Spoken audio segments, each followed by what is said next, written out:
Rafael Ayita, entonces, ¿en dónde es que se ubica Rafael Ayita? ¿Entre lo que es la leyenda negra o lo que es la leyenda rosa? ¿Cómo lo veo o cómo se ubica Rafael Ayita? Mira, al final me he peleado con los dos. Ya.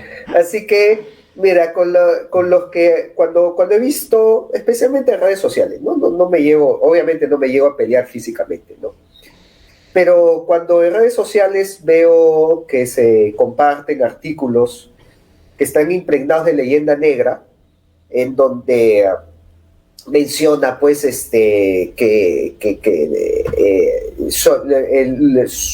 hemos vivido 300 años de saqueo y de invasión y de expoliación, como si no hubiera habido universidades, San Marcos, como si no Claro, hubieran la habido Universidad de hospitales, San Marcos desarrollo es de la más cultura, antigua de América. ¿no? Entonces entro y pongo esos datos y digo, oye, un momento, no era así, mira todo lo que tuvimos también. Me termino peleando, ¿no? Ah, tú pues eres alienado, quieres que regresemos a ser... No, no quiero que regresemos a ser parte de España. Quiero que valores nuestra historia, ¿no? Tal como ha sido.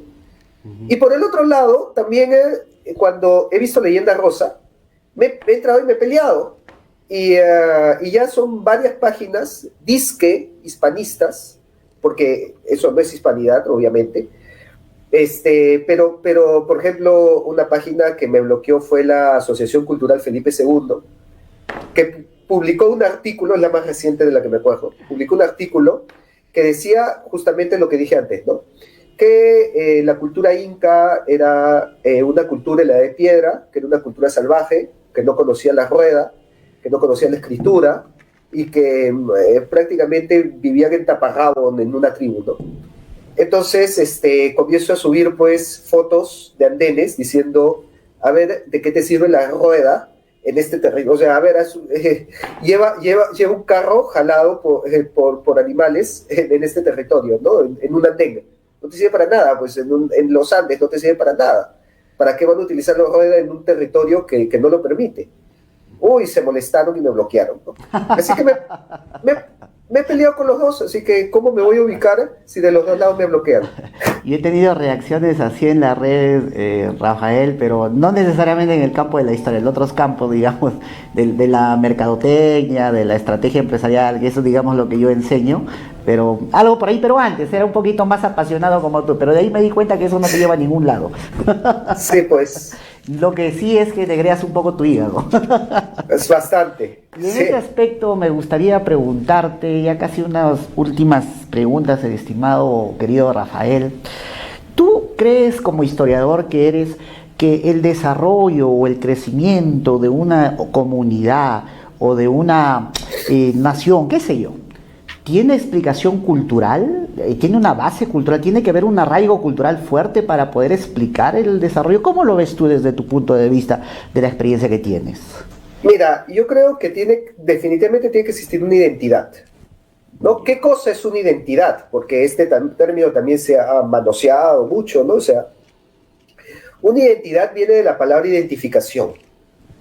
O sea, identidad significa verte reflejado en el otro.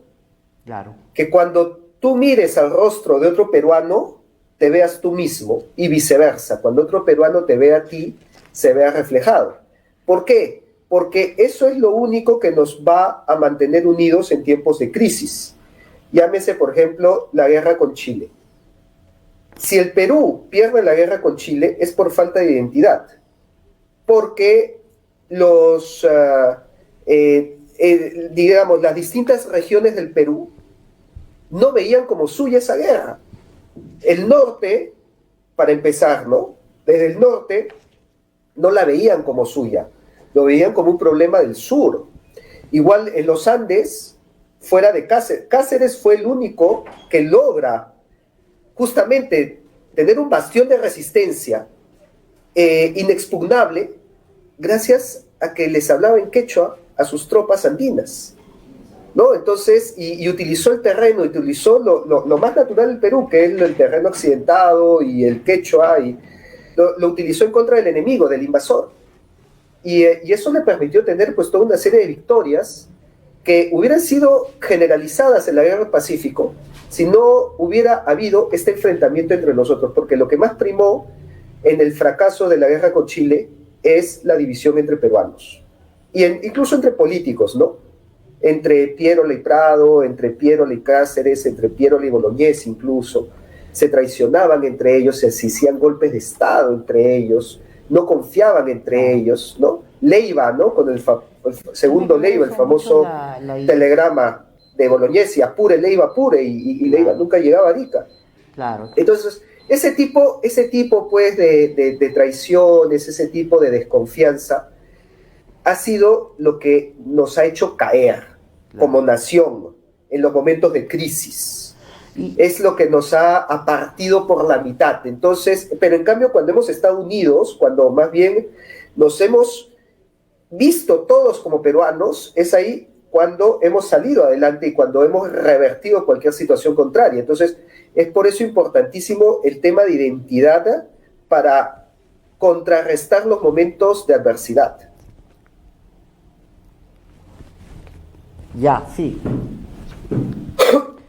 Sí, y esta pregunta solamente para terminar, y que me ha quedado bien corto contigo, Rafael, de verdad, el tiempo. Espero que de repente para otra oportunidad podamos tener un conversatorio un poco más, Rafael. ¿Y cómo ves tú, digamos, desde tu punto de vista de historiador, Rafael, el caso, por decir, de Singapur, el caso, por decir, de Nogales, el caso de las Coreas, por decir, que son países, por decir, Corea, un país fragmentado en 2. Sí. Misma cultura, diferentes resultados. Nogales, un límite de frontera, sur y norte, misma cultura, resultados diferentes. Tenemos también las Alemanias. El caso de Singapur, que no tenía cultura, hablan inglés, su idioma oficial es el inglés. ¿Cómo ves ese aspecto tú ahí? Y con eso para terminar ya. Es cierto, ¿no? Es cierto cómo vemos algunos casos de micropaíses, ¿no? Ejemplo, Hong Kong, ¿no? También Taiwán, ¿no? Que ha logrado un gran desarrollo y uno se pregunta cuál es su identidad, ¿no? Exacto. Pero en el caso como por ejemplo de Singapur o del mismo Hong Kong, tú se encuentras Australia, ¿no? Australia tiene una identidad autóctona, Nueva Zelanda. Es totalmente anglosajona, ¿no? Ya lo nativo, lo natural, no queda nada en pues ellos, ¿no? Lo exterminaron todo. Los exterminaron todos los ingleses. Entonces es prácticamente una Inglaterra en una isla del Pacífico Sur, ¿no? Pero ellos se sienten ingleses.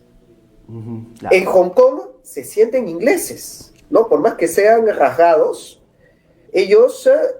se sienten incluso superiores a los chinos. Ahí hay un tema de discriminación que es muy álgido. Ya. A los chinos continentales me refiero, ¿no? En el caso de Australia, ellos son parte de la Commonwealth, o sea, los billetes, la reina de Inglaterra es soberana en Australia y Nueva Zelanda, en los billetes aparece su rostro. Entonces, claro, la cultura autóctona ha sido reemplazada por la de la cultura colonizadora. Pero existe, ¿no? Yo diría que nuestro país no se parece a eso. Bueno, primero porque no hemos sido conquistados por ingleses. Si nos hubieran conquistado los ingleses, seguramente sería otra historia. No sé si mejor o peor, yo creo que peor, pero sería otra. O seríamos de ojos verdes o de repente estaríamos bajo la tumba. Seguramente, ¿no? Sin embargo, yo creo que nuestra cultura se parece más a la de Tailandia o a la de Malasia. Tomando los ejemplos del Asia, porque... Claro, me ha citado Corea, me ha citado Singapur, pero de esa zona somos más parecidos a Malasia. En población, Malasia es un país con 30 millones de habitantes, muy diverso, conformado por distintas etnias que hablan distintos idiomas incluso, y que también es muy rico en recursos naturales. El de ellos es la madera, ¿no? Entonces, el país asiático de esa zona, nosotros no somos Singapur, no somos tampoco Corea, pero sí podríamos ser Malasia, lo cual no es malo, porque Malasia es un país moderno, claro, tecnológico, ¿no? Entonces, ¿y qué es lo que ha hecho Malasia? Malasia tiene un sistema de gobierno muy interesante que yo creo que nos resultaría a nosotros. Excelente. Que es el de la monarquía rotativa. O sea, en Malasia han tomado, para que todas las etnias se entiendan y formen esta identidad que hablaba antes de estar juntos y unidos, sin temas pues de discriminación, ni rivalidad, ni que se sientan apartados por el Estado. Ellos toman a un representante como un príncipe de cada etnia y ocupa el puesto de rey por un periodo de tiempo, por 5 años. Y después de 5 años le pasa al otro y al otro y al otro, y así se va rotando la corona entre los príncipes de cada etnia.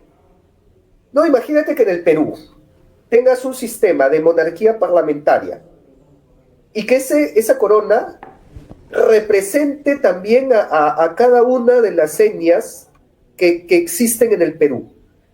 Entonces, el tema de discriminación que tanto nos afecta el día de hoy, ¿no? El tema de voz en el Estado, de sentirse excluidos por el mismo Estado peruano, queda solucionado.